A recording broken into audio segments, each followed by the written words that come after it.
Goal of life YouTube ಚಾನಲ್ಗೆ ಸ್ವಾಗತ.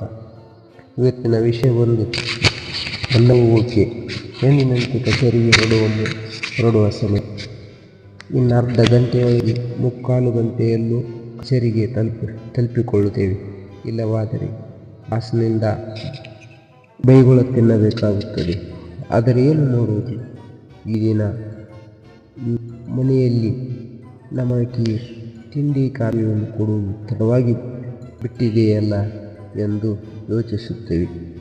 ಕಚೇರಿಯೆಲ್ಲ ಆಗಬಹುದಾದ ಅನಾಹುತ ನೆನೆದು ಮನಸ್ಸು ತಾಳ್ಮೆಗೆಡುತ್ತದೆ. ಪತ್ತೆಯ ಮೇಲೆಯೇ ಹರಿಹರಿ ಕೆಂಡದಂಥ ಕೋಪ ಬರುತ್ತದೆ. ಕಾರಣ ಕೂಡ ಕೇಳದೆ ಆಕೆಯ ಮೇಲೆ ಹರಿಹಾಯುತ್ತೇವೆ. ದಾರಿಯುದ್ದಕ್ಕೂ ಅವರನ್ನು ಶಪಿಸುತ್ತಲೇ ಕಚೇರಿ ತಲುಪುತ್ತೇವೆ. ಈ ಒತ್ತಡದಲ್ಲಿ ನಿಮ್ಮ ಕೋಮಲ ಹೃದಯ ಅನುಭವಿಸಿದ ಯಾತನೆ ಮಾತ್ರ ನಿಮ್ಮ ಅರಿವಿಗೆ ಬರುವುದೇ ಇಲ್ಲ. ಆದದ್ದು ಆಗಿ ಹೋಯಿತು ಎಂದು ಆ ಘಟನೆಯನ್ನು ಮರೆಯಲು ನೀವೇನು ಮೂರ್ಖರೇ? ಬುದ್ಧಿಗೆ ಕೆಲಸ ಕೊಡುತ್ತೀರಿ. ಬುದ್ಧಿಯ ಕೆಲಸ ಭೇದ ಮಾಡುವುದು. ಸರಿ ತರ್ಕ ಶುರುವಾಗುತ್ತದೆ. ಸರಿ ತಪ್ಪುಗಳ ವಿಮರ್ಶೆ ನಡೆಯುತ್ತದೆ. ಹೀಗೆ ನೋಡಿದರೂ ನಾವೇ ಸರಿ. ಶಿಸ್ತಿನ ಸಿಪಾಯಿ ಅಲ್ಲವೇ ನಾವು? ಯಾವ ತಪ್ಪನ್ನು ಮಾಡಲಾರದು. 100ಕ್ಕೆ 100ರಷ್ಟು ನೀವು ಮಾತ್ರ ಓಕೆ, ಬೇರೆಯವರೆಲ್ಲ ನಾಟ್ ಓಕೆ. ಈ ನಾಟ್ ಓಕೆ ಸ್ಥಿತಿ ಆರೋಗ್ಯದ ಮೇಲೆ ಬೀರುವ ಪರಿಣಾಮವಾದರೂ ಎಂತಹದ್ದು? ಶರೀರದ ಎಲ್ಲ ಅಂಗಾಂಗಗಳಿಗೆ ಅವು ತಮ್ಮ ಚಟುವಟಿಕೆಗಳನ್ನು ಸಮರ್ಪಕವಾಗಿ ನಿರ್ವಹಿಸಲು ಅಗತ್ಯ ಸಂದೇಶಗಳನ್ನು ರವಾನಿಸುವ ಕೇಂದ್ರ ನಮ್ಮ ಮೆದುಳು.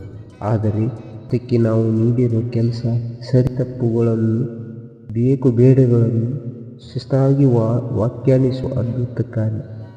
ಪರಿಣಾಮ ಅಷ್ಟೇ, ಶಿಸ್ತಾಗಿ ಹೋಗಿ ವೈದ್ಯರ ಮುಂದೆ ನಿಲ್ಲುವುದು. ಇಂಥದೊಂದು ಸ್ಥಿತಿ ಮುಟ್ಟಲು ತಮ್ಮ ಶಿಸ್ತಿನ ಕೊಡುಗೆ ಎಷ್ಟೆಂಬುದನ್ನು ಇವರು ಅರಿಯುವುದೇ ಇಲ್ಲ.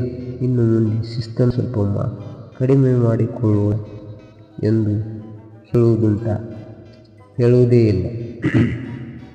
ನಮ್ಮ ಆರೋಗ್ಯ ಸ್ಥಿತಿ ಸದಾ ಸ್ಥಿರವಾಗಿರಬೇಕೆಂದರೆ ಮನಸ್ಸು ದ್ವಂದ್ವ ಮುಕ್ತ ಸ್ಥಿತಿಯಿಂದ ದ್ವಂದ್ವಾತೀತ ಸ್ಥಿತಿಗೆ ಕೊಂಡೊಯ್ಯುವುದು ತುಂಬ ಮುಖ್ಯ. ಇದಕ್ಕಾಗಿ ನಾವು ನಾಟ್ ಓಕೆ ಸ್ಥಿತಿಯಿಂದ ಮತ್ತೆ ಓಕೆ ಸ್ಥಿತಿಯ ನಡೆಯುವುದು ಅತ್ಯಗತ್ಯ. ಇದಕ್ಕಿರುವ ಒಂದೇ ಮಾರ್ಗವೆಂದರೆ ನಮ್ಮ ನಿತ್ಯದ ಜೀವನದಲ್ಲಿ ನಿಧಾನವಾಗಿ ಶಿಸ್ತನ್ನು ಅಳವಡಿಸಿಕೊಂಡು ಹೋಗುವುದು. ಆದರೆ ಮನೆಯಲ್ಲಿ ಹೆಂಡತಿಯರು ಇನ್ನು ಮುಂದೆ ಕಾಫಿ ತಿಂಡಿಗಳು ಸರಿಯಾದ ಸಮಯಕ್ಕೆ ಕೊಟ್ಟರೂ ಓಕೆ, ತಡವಾಗಿ ಕೊಟ್ಟರೂ ಓಕೆ, ಆದರೆ ಕೊಡದೇ ಇದ್ದರೂ ಓಕೆ ಎಂಬ ಸ್ಥಿತಿಗೆ ತಲುಪುವುದೇ ಎಲ್ಲವೂ ಓಕೆ ಎಂದು ತಿಳಿದು ಬದುಕುವ ಒಂದು ಸ್ಥಿತಿ.